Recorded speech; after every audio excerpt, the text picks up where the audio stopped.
work on your personal report, considering that none of the funding shows up on your personal report. It all reports to the tax ID number. But in many cases, we have to fix that first. So unintended side thing that comes out of working with us is having really good credit. Yep. So and just think about it. We're seeing thousands of credit reports every year. We're submitting 1,500 on average applications every month. We really know how this works. So you guys are in really good hands. But the positioning is important. We talked about that.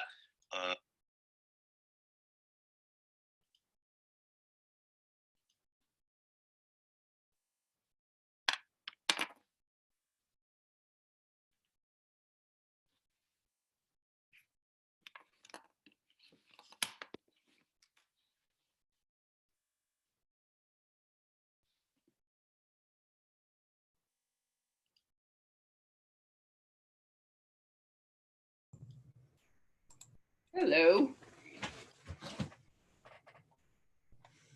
Hello. Hey, how are you? Doing good, getting gooder. Good. Great. Outstanding. Let me hit a light here and get the screen straight.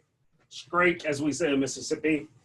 I'm sure you played with somebody from Mississippi in your lifetime. Yep. And we still say that, straight. When I go home, I have to laugh at my parents. You had a fun, busy day? I've had a fun, busy week. I've had a really great week. Yeah, what about you?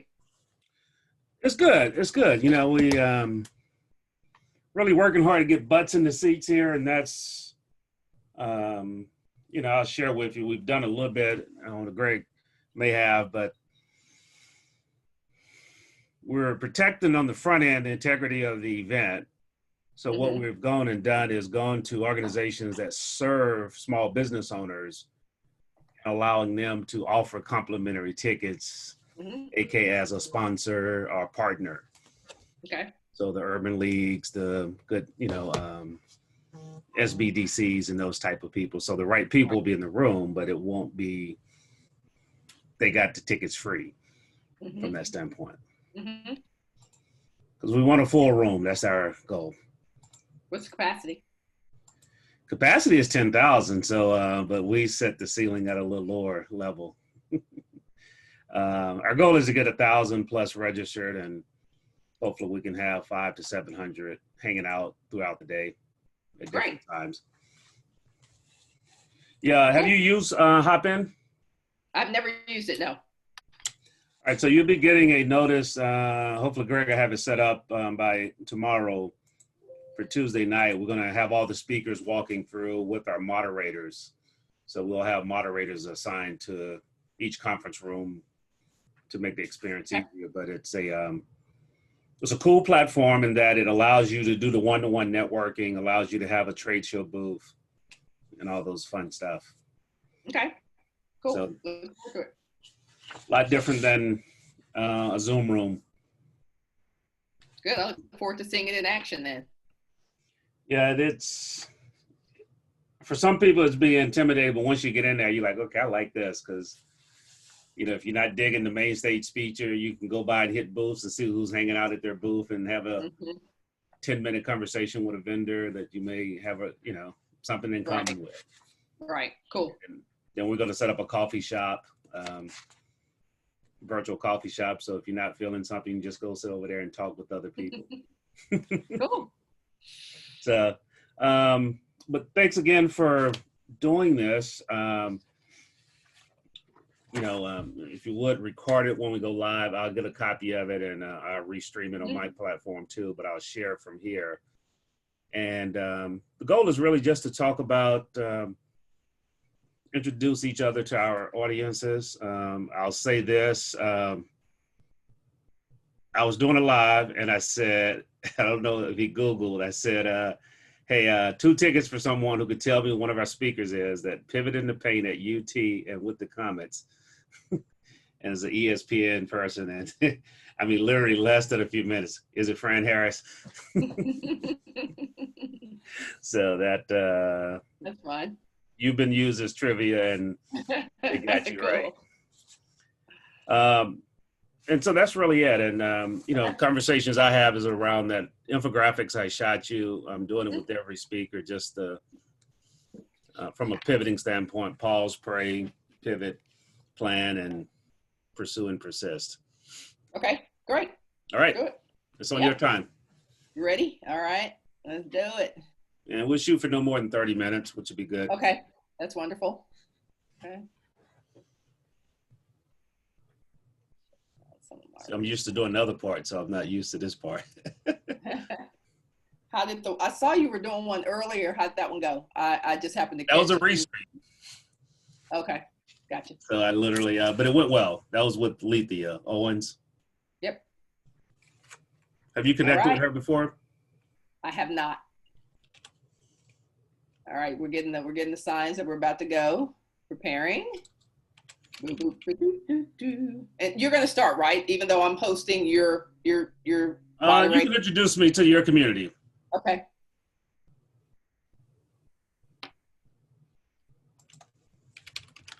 I'm just going to pick it up here so I can do some sharing while we talk. All right.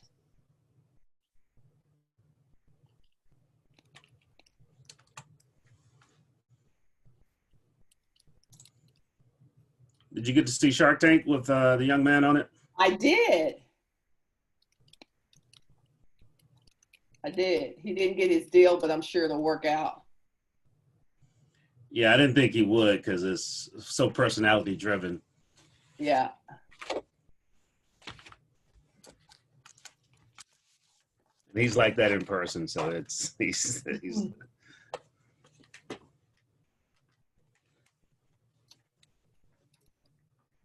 All right.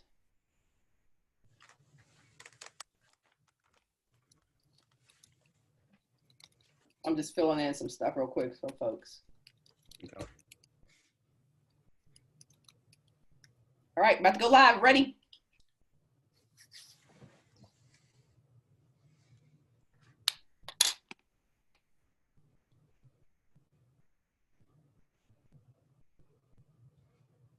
Let's go. Are you seeing on your end what's happening? Hey, yep. So we're live. Hey, it's show's live here. Let's do it. Hey everybody, it's Fran Harris. On Thursdays can be a lot of different things in my world. It can be Tech Thursdays, it can be Throwback Thursdays, it can be Tenacious Thursday. Today we're talking about pivoting. We're talking about what to do, not just in the pandemic, but what to do when life throws you something that you were not expecting. How does it affect and impact your business? How does it impact your life? My guest today, and my guest for him today is Howard White, who is one of the founders of a new conference called the Pivot Conference. And so we're going to talk a little bit about what you can be doing to truly win during this uncertain time, and how you can join us for the Pivot Conference and truly take your business and your life to the next level. So Howard, take it away. Hey, so Fran, we're gonna keep it with the T's, okay? I mean, keep it with the T's. It's gonna be a turnaround Thursday. Hey, we throw it back sometimes, but today we're just gonna turn it around and make sure it's going in the right way, because, as you know, that's what pivoting is. You're really just turning and finding that release point, the proper release point, and that's a lot of what you're doing in life. When you pivot, you find that right direction or hear that right voice. And so, first of all, thanks a lot for being part of the Pivot Conference. I'm excited that Greg Russell connected us, or connected you with us. And, we're looking to create a community here. When we talk about the Pivot Conference, we're looking to create a community because, as I tell people this, I do know this. If you're listening to Fran and I today, tomorrow, whenever you decide to listen, you have survived every pandemic that you have faced. That's guaranteed, okay? Yeah. Because you're here. Yep. No matter how rough it was or you felt going through it, you actually grew through it. And this too shall be the same if you choose to take that mindset. Fran, as I think about this phrase, I'm a person of faith, so I'm a Christian. And I like to say that because I have a lot of Muslim friends. And so, faith is the same. And I tell people principles are few, processes are many. And when you boil most religion down, it has core principles. Yep. And so one of the things that I challenge people to do is pause. So when this hit you, because you had a lot going on, some things that probably came to a halt, a screeching halt. You told me about some big projects you have that the brakes got put on. How do you face those situations when you hit an uncertain time or hit a pandemic or hit a problem? How do you pause and really assess the situation?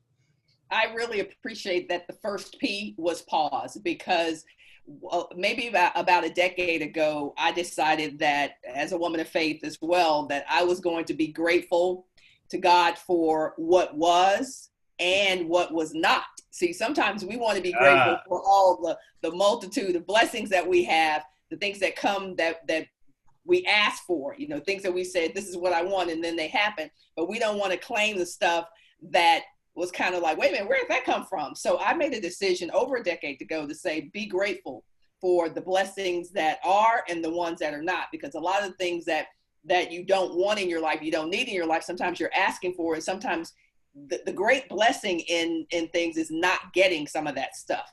So the pause was a big part of what I experienced when the COVID-19 pandemic became official. I just said, okay, so I got to be grateful. I said I was going to be grateful for what is and what is not.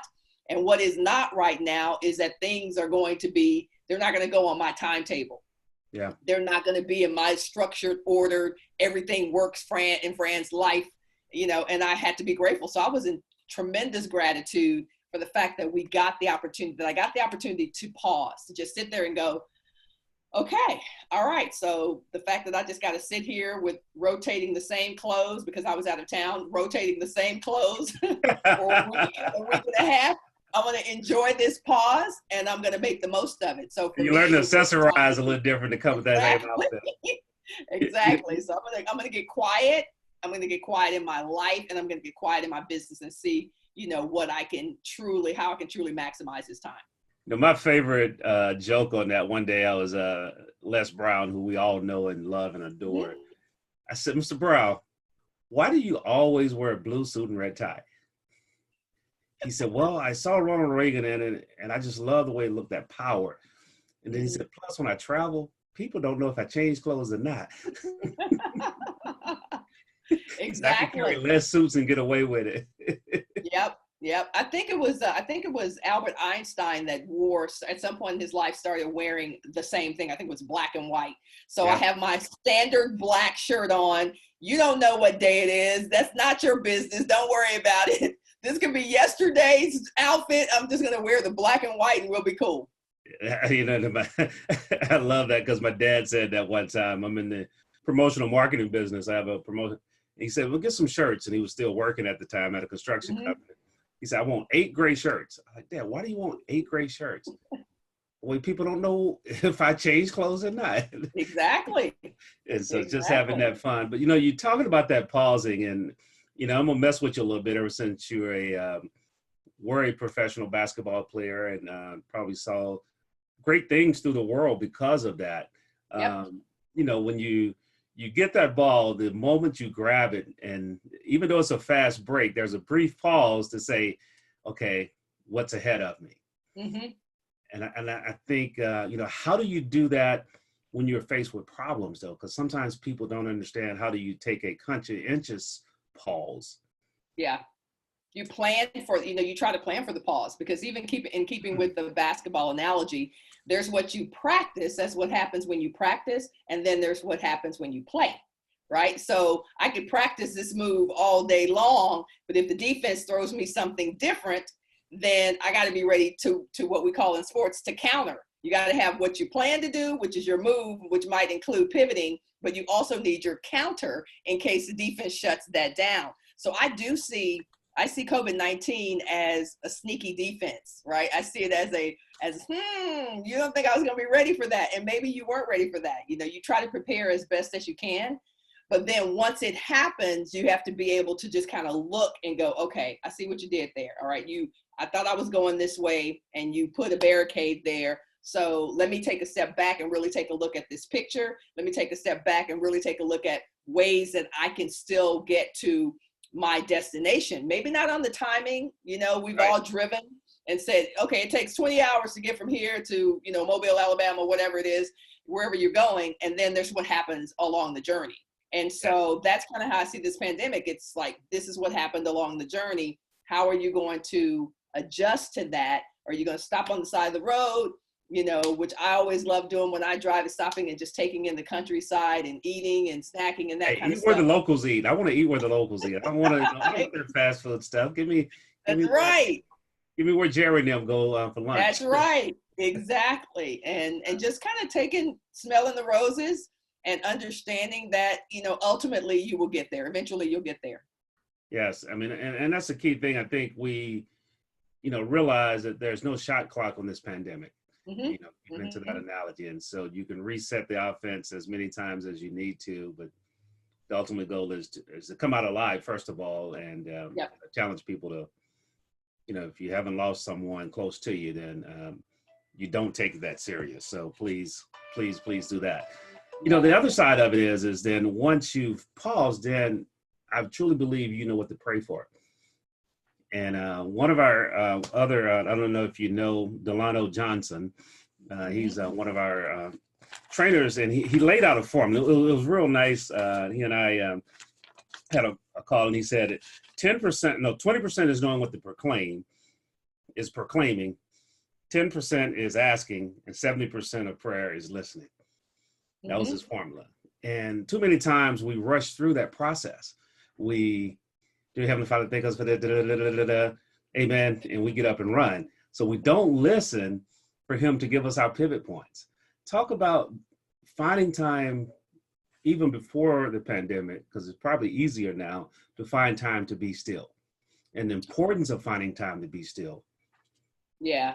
For me, I think it starts with the nature of your relationship with your, with your higher being, your God, whatever, because I have a diverse family of faith, just even in my immediate family and some of my extended family. So for me, it depends on the nature of that relationship. And if you've cultivated a relationship that is kind of typified as a vending machine relationship with God, then this is probably a very stressful time for you, because let me tell you, if you haven't heard about the vending machine analogy, it's like you put a prayer in and you expect God to spit your chips out. You know how you go up to a vending machine and then you put your $2.25 in, and then if that chip that you wanted doesn't come out, if my little Debbie's don't come out, then I'm hitting the machine wondering what's going on, God. I mean, I put my $2.25 in. Why are my chips and my little Debbie's and my nacho? Why is this stuff not coming out? But that's the kind of relationship, Howard, that a lot of people have with God. They believe, okay, I got on my knees, I prayed, I went to mass, I did whatever, and I expect something from this vending machine. I expect you to, I put this in, my fervent prayer, and then you didn't spit out what I asked for.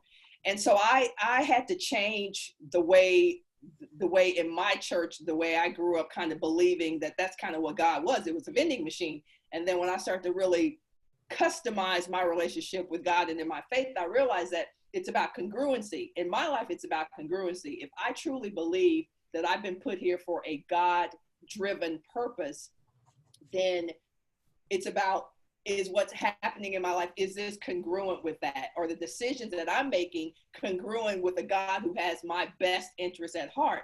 And so now my relationship is not so much about me praying for things, but praying so that things are congruent. And that's a different nuance than saying, well, I'm asking God for this, or I'm whatever. It's like, this is who I am. This is who I accept, that great gifts have been given, and this is how I'm supposed to live my life.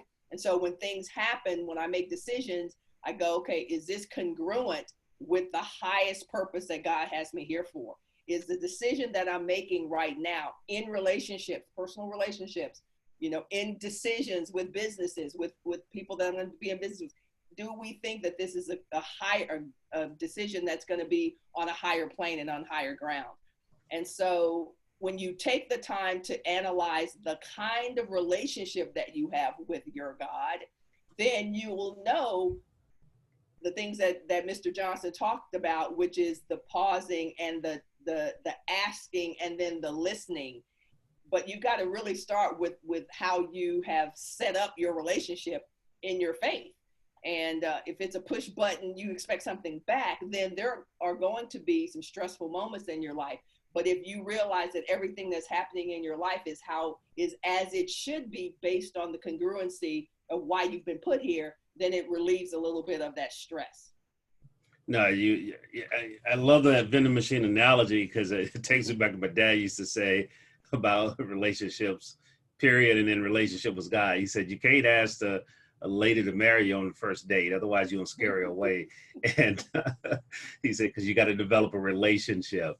And that is something that we don't do a lot. And I love what you said. It made me think about Solomon. You know, right. It's, even though you ask, it's what you're asking for. You're asking for understanding. You're asking for wisdom. You're asking for guidance. You're not asking for that specific, I want a car. I want this. And that comes by having that congruency and understanding that, you know, what is thine will for my purpose, to make sure it's in alignment. Because as I say, when it's out of alignment, it's a rough ride. Yeah. And a lot of people don't realize that, even when you think about this, because people will hear, okay, so if you're saying everything is as it should be, I'm in this rough patch right now. Is that because God wants me in this rough patch? And my thing is always, not necessarily, because there's free will. Like, you can choose to struggle.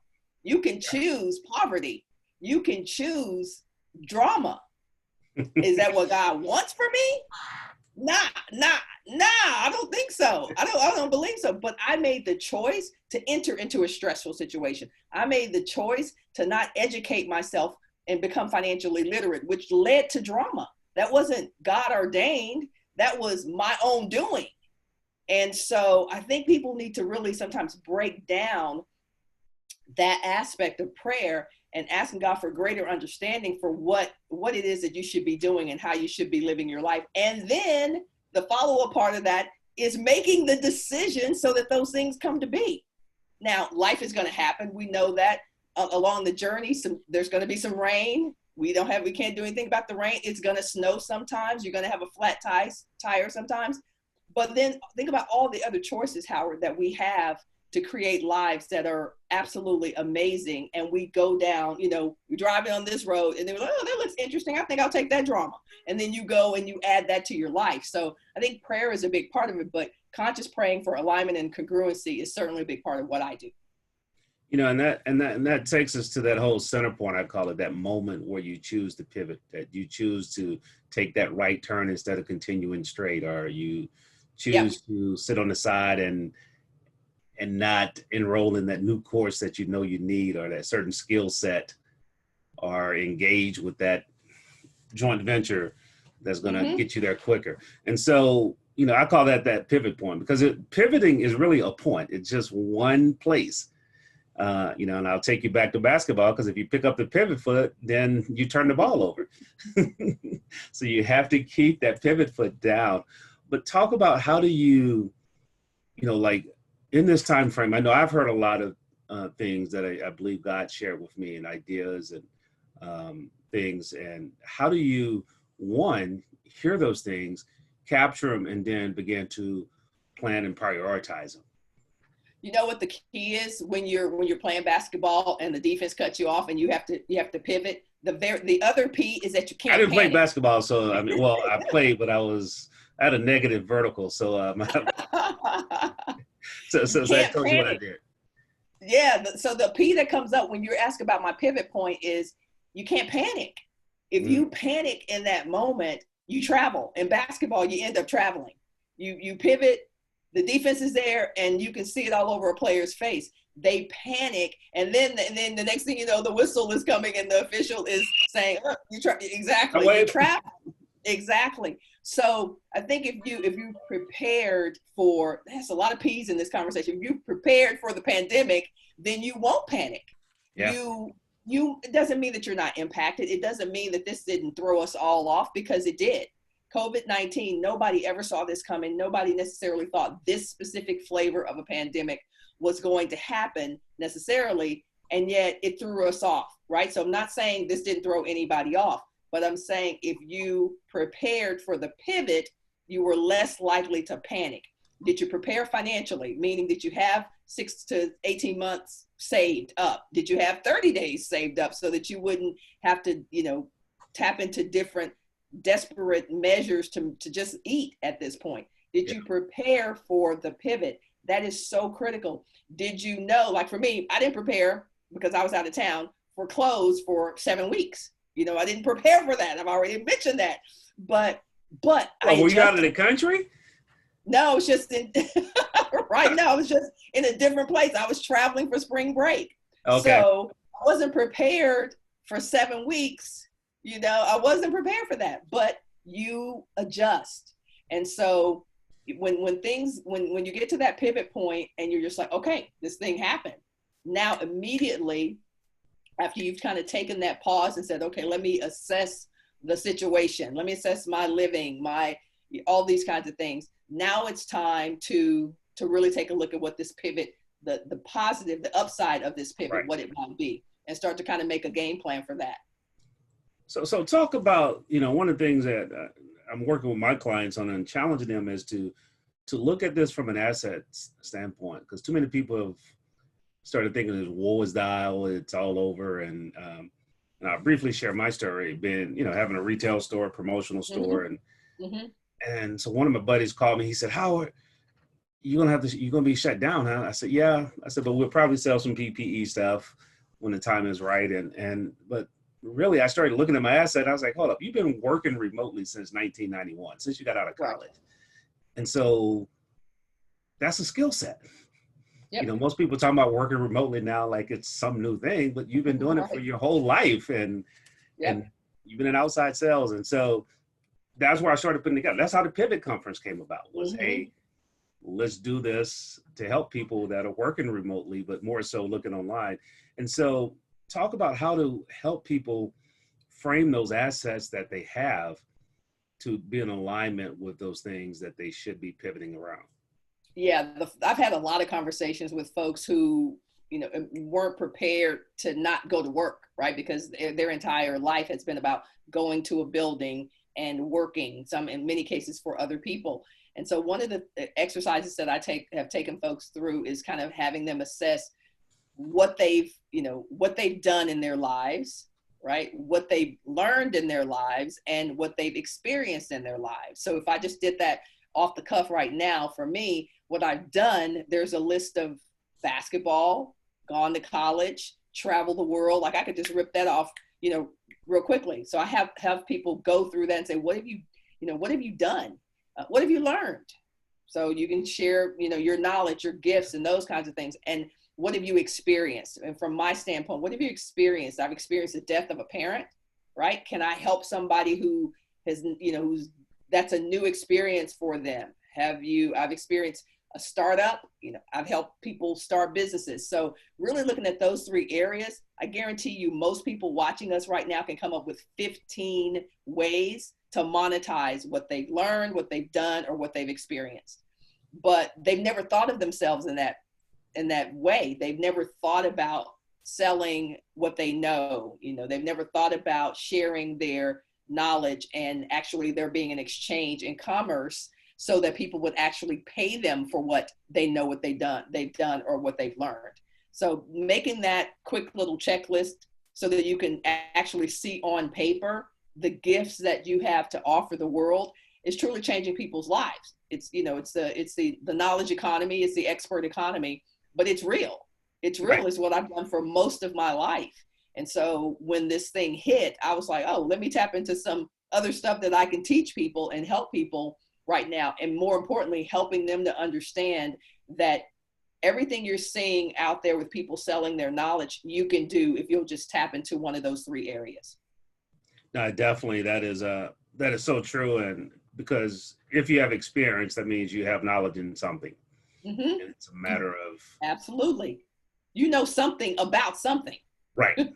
Otherwise, Yeah. they wouldn't have kept you where they are, even if you were on a job Yeah. somewhere.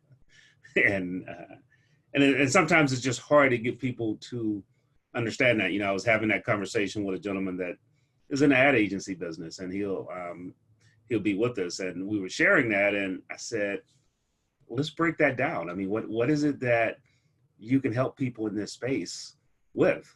Mm-hmm. And then now you break it down into a system or really a 1, 2, 3, 4, 5, 6, 7. I don't know how many steps it'll be, but there's a systematic way of doing this. And so when you talk about that, that moves right into the planning part, because a lot of times people get the idea and then they launch. It's they just jump out and pursue, and they forget about planning and creating the playbook. Planning is huge. Putting the blueprint together, starts with literally looking at what it would take to go from step A to step Z, and that space in between is the plan. So, and that's a fun part. It's a fun part for some people. It's a stressful part for others. When you're figuring out, okay, so I figured it out. I know what I'm going to sell. I'm a prodigy. I can play the piano with just listening. Then how do I take that and actually introduce that into the marketplace? Well, the first thing you have to do is to figure out if anybody wants to learn how to play piano. Show me some evidence that people want to learn how to play piano, right? You can see that. You got a piano in every church. You got a piano in every music awards. Okay, good. I've validated the fact that people play piano and that they want to learn how to play piano. Okay, after you validated the idea, then what you need is proof that you can actually teach people how to do whatever it is you're going to teach them. So just, put on your Facebook page, hey, anybody ever thought they want to learn piano? Because actually, Howard, that was one of the things I said I was going to learn during the pandemic. I was going to learn how to play an instrument, right? Pandemic's not over, so there's don't judge me. It's still going to be time for me to learn how to play saxophone. Which instrument? Because we're going to hold you to that. I'm thinking maybe the guitar. Okay. I'm thinking maybe the guitar. But once you figure out kind of what you want to teach, then just get a couple of people to test, give your skill that you're going to teach folks, give them the opportunity to test drive that, right? So, hey, folks, I'm starting a new teach piano lessons thing. So give me 3 people who want to learn how to play the piano. I'll teach you. You got to get some test specimens. We won't call them test dummies, but test specimens. yeah, So exactly. So get some folks who want to test drive. Then you get that proof that you can actually do it. They got the results. You put those people on display, and then you honestly just show off your testimonials. And honestly, it's a 1, 2, 3 step to get business. Validate the idea, get some folks to test drive it so you can get some success stories, and then show off your success stories, and more people who want to learn that skill will actually show up to let you teach them. That's a simplified version, but that's pretty much what an infomercial is. No, it very much is. And, I validate that because for us, that's what the Pivot Conference is. Mm-hmm. We're showing, Greg and I were sitting there saying, okay, we want to help people do conferences. I said, Greg, we need to have a proof that we can do it. So let's do our own conference. And one, we're going to learn a whole lot, which we have. I mean, I got a whole playbook full of stuff that we've gone through. And then, just in the online space myself. And I said, okay, I got to sharpen the skills. So I started going to organizations and said, hey, are you still doing your mentoring program? Are you still doing this? I'll help you. Like tonight, I got a Unwind Wednesday on Thursday because we couldn't schedule it yesterday with a group of realtors. That's great. I'm hosting it for a mortgage company. And so it's just ways in which you can validate that, and things going to go great. So of course I'm going to say, I need a couple video testimonies on that Unwind Wednesday on Thursday. Yep. And so, but what Fran said, if you're listening to this, take those 3 steps. What is it that you want to teach? You want to validate the idea by getting someone, and then prove that you can teach it. Get those test specimens, not test dummies. You want people that are going to give you feedback on it and give you testimonies, and then show your greatness. Yep. And then let them tell them. And see, the testimonies are important because if you talk about it, you're bragging. When others talk about it, it's a testimony. Yep. So that is why you have to get others to share. So the last thing, talk about being persistent, as we talk about it, because you created this plan. And I like to say you create a plan, but then you put it into a playbook, because just like you did in a game, your coach will refer back to this book, saying, okay, was that part of our game plan going into that game, and it didn't stay in the locker room. And so talk about taking that playbook to help you pursue and persist as you move through this new venture. You probably heard the adage, it's the start that stops most people, right? It's the start. I wrote that down. I mean, I've heard it, but I love hearing it again, because I need reminders all the time. It's so true. It really is. Like, there are people right now who are on fire just watching this and watching your interviews, and who are going to come to the Pivot Conference, and they're going to be excited, but they won't start. They're not going to do it. And then the people who do start, because there's probably only going to be about 10% of the people who hear this who start, who actually, okay, I heard you guys, I'm doing it. Of that 10%, only 1% is going to persist. Wow. That's why the road to success is not that crowded. Like, people think it's crowded. It's really not that crowded, because only 1% of the people who heard it are going to keep going. It's hard to keep going because there's rain, and there's snow, and there's sleet, and there's other travelers on the road, and all of that stuff distracts people, and all of that stuff discourages people. Not understanding that that's a part of it. Like, if you would just embrace the fact that the rain, the sleet, the snow, the hail, the fires, if you would just embrace that all of that is a part of your success journey, you wouldn't pull over to the side of the road and stay over there forever. You wouldn't. You want to stay engaged. So persisting is just really about putting your head down and just going forward. I can always count on, whenever I see people who, people always say, well, I can't do that because so-and-so is doing that. I always just kind of laugh, because one of the things I learned in sports was it really is about the people who endure. It really is about, you can be running a race with 12 people across, a 100-yard dash, but pretty soon you'll see somebody get in front of that pack. Mm-hmm. You just will. That's the way life is. So if you can just stick with it, learn, do things the right way, stick with it, build the right relationships, really build that relationship capital, and stick with whatever it is, you'll ultimately get there. You'll be in the top 10%, but too many people give up. They drop out. They give out because it is hard. The other adage, if it was easy, everybody would be doing it, is true. Like, I used to hate hearing that, but it's true. If it were easy, everybody would be doing it. So just know that the hard is okay. Enjoy it. Whatever is in your path, is not something that's insurmountable, and just keep going, because if you keep going, you will get there. That's literally been my mantra for everything that I do, right? I've got a beverage company. I've got a facility. This ain't easy. None of this stuff is easy, but all I have to remind myself of every day is just, I literally do. I look in the mirror and I go, okay, just keep going. I literally say those, just keep going. If you would talk about that a little bit, because we didn't talk a lot about your background other than basketball. Mm-hmm.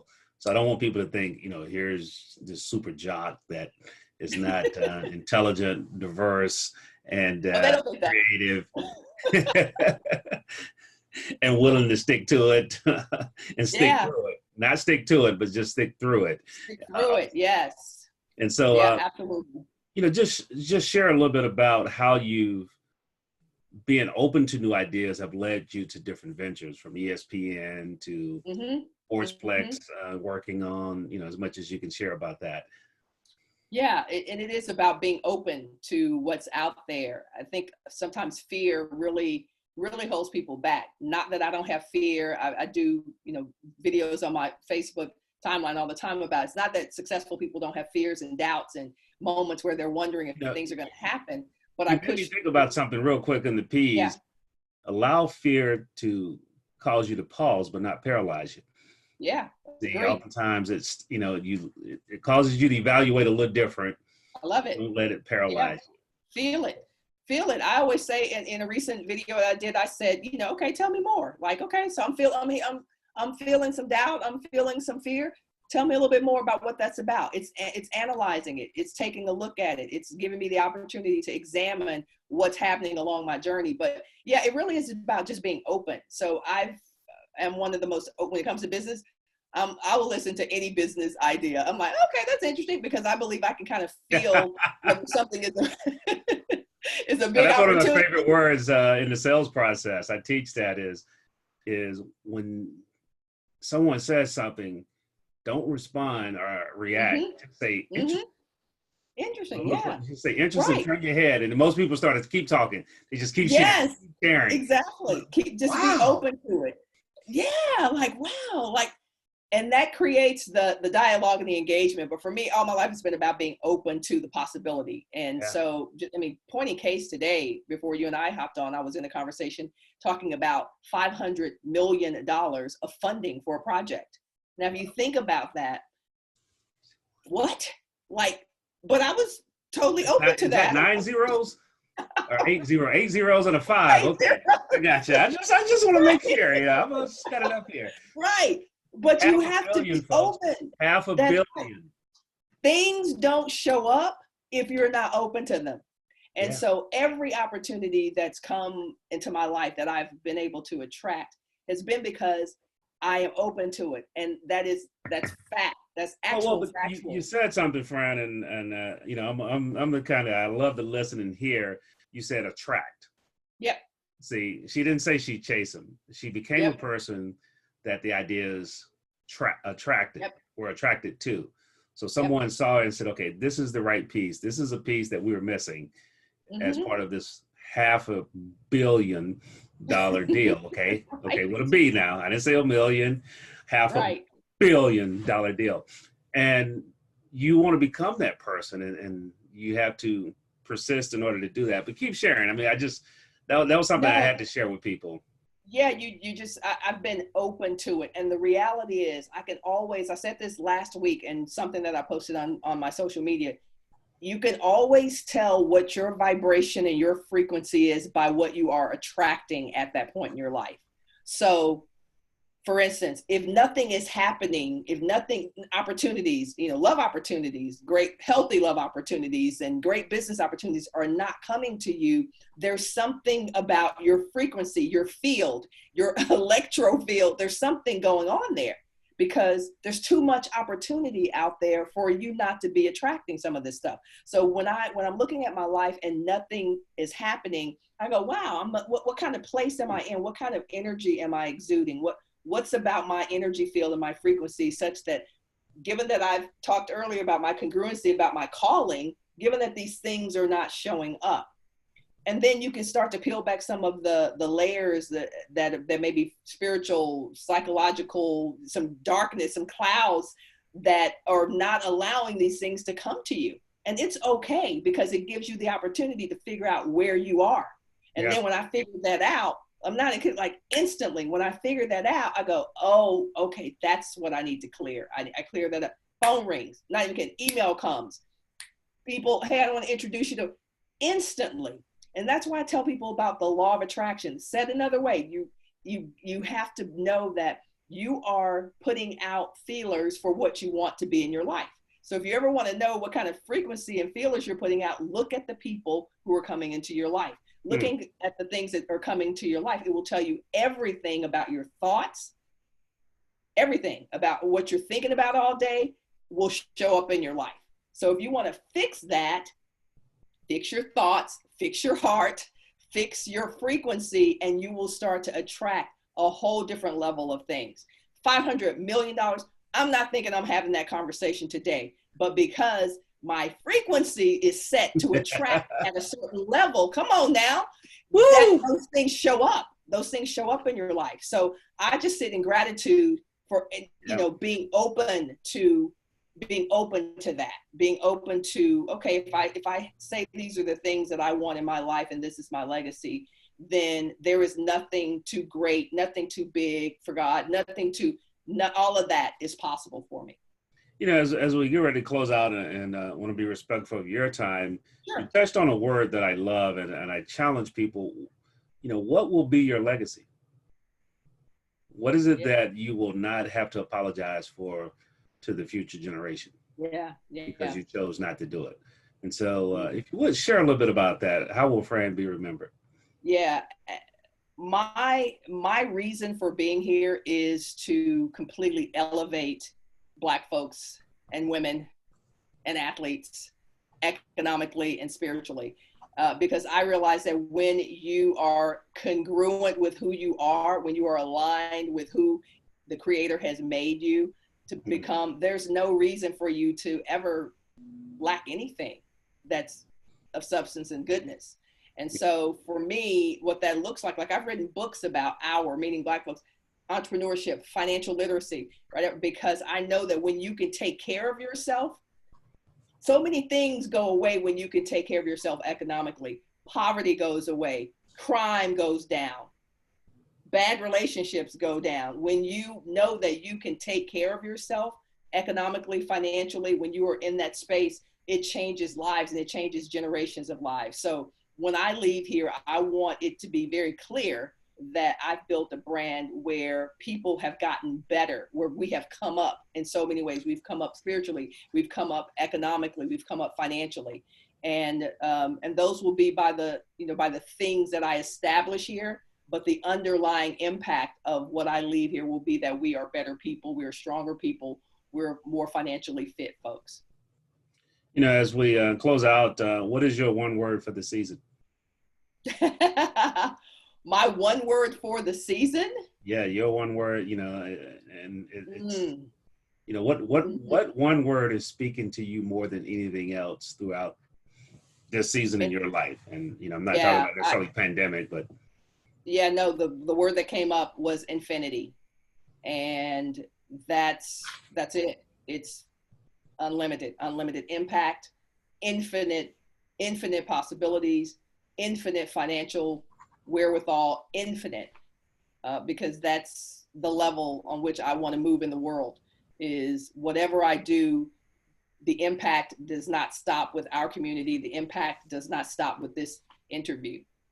It continues. It goes. Because so that's what you have heard it from Fran Infinity Harris. It's just that whole cycle just keeps going and going and going. Or keep growing and growing and growing, I like to say, instead of going. And so, Fran, how do people connect with you? We're definitely going to see you at the Pivot Conference, and Fran she'll be posting her direct link to the conference, and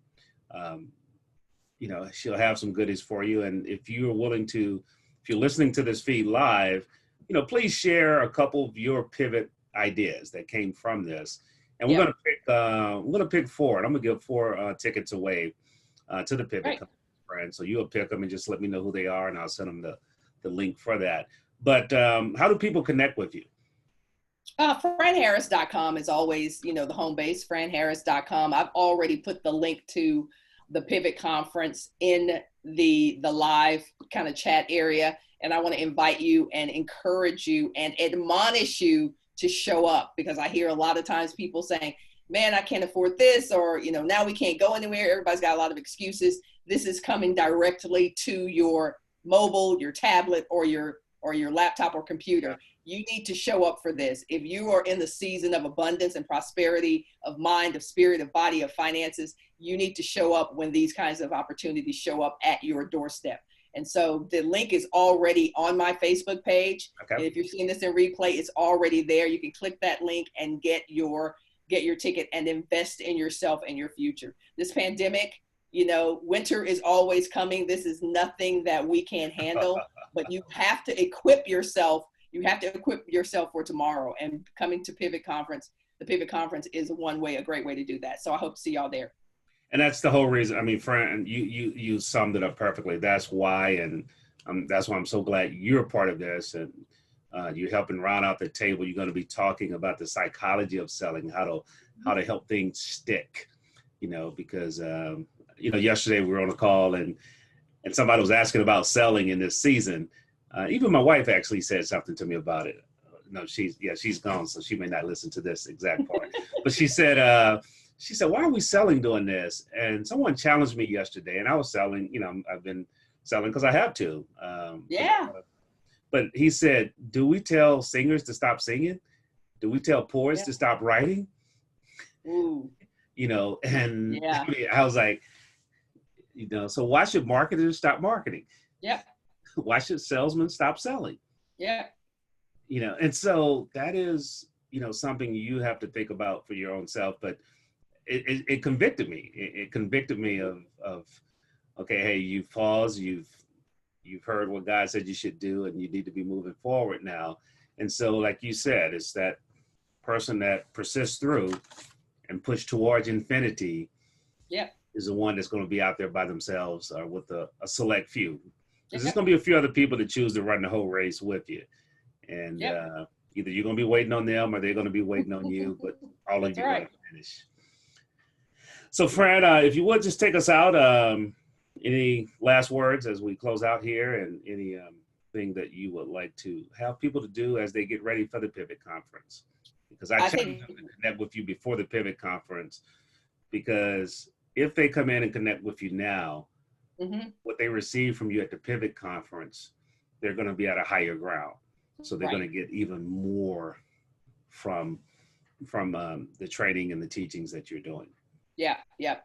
I would just say all progress. This is not a Fran Harris original, but I love it. All progress starts outside your comfort zone. And so if it's stretching you right now to think about signing up for a conference, a virtual conference, and actually attending, that's a good sign. Discomfort in that way is a very good sign. But I would tell you to prepare for a transformation and be prepared to participate in your transformation. Just showing up for the Pivot Conference is not going to change your life. You have to participate in that transformation. And I find that too often, too many people want to say, oh, I didn't really like that, or, he was boring, or that didn't really turn me on. But you have to participate in that. You've got to throw your entire, I think, what's the song says, put your back into it. You got to put your back into it. Well, what you gonna do? Yeah, exactly. You got to participate in your own transformation. So come and expect a miracle. Expect a miracle. I am never disappointed when I expect high, when I have high expectations. That's just how it works. So expect a miracle, expect a transformation, participate in it, and watch what happens in your life. I love that phrase, expect a miracle. And I challenge you to go ahead and register at the Pivot Conference and, connect with Fran, connect with the other speakers, because every voice is not, my voice is not for everyone, but my voice is for some. And I know that. And my conviction, my purpose is continue to share my voice. And the same way with Fran. And so that's why we have such a diverse group of dynamic speakers and presenters and trainers. And I've challenged every one of them is to leave people with 2-3 things that they can implement that day. Because, hey, Saturday night, you can start implementing. Hey, this is a wide world at your fingertips, so you can get to work immediately. And so that's what I'm going to challenge you guys to do. So go ahead over to thepivotconference.com. Use the link that Fran has posted /Fran, and it will take you right there, and you get all the goodies. We have some surprise secrets. I'm from Louisiana. Well, I'm not from Louisiana. I live in Louisiana, and we call it lanyap down here, a little something extra. So I've been fighting with the team because I want to give too much, and they're like, oh, no, we got to hold something back. So we're going to come in that middle somewhere, and there's going to be some nice, good stuff. Good stuff. Thank you, Howard. Hey, Fran, thanks a lot, and continue to serve, and look forward to seeing you at the Pivot Conference. We'll do it. Have a good weekend. I will. Thanks. Bye.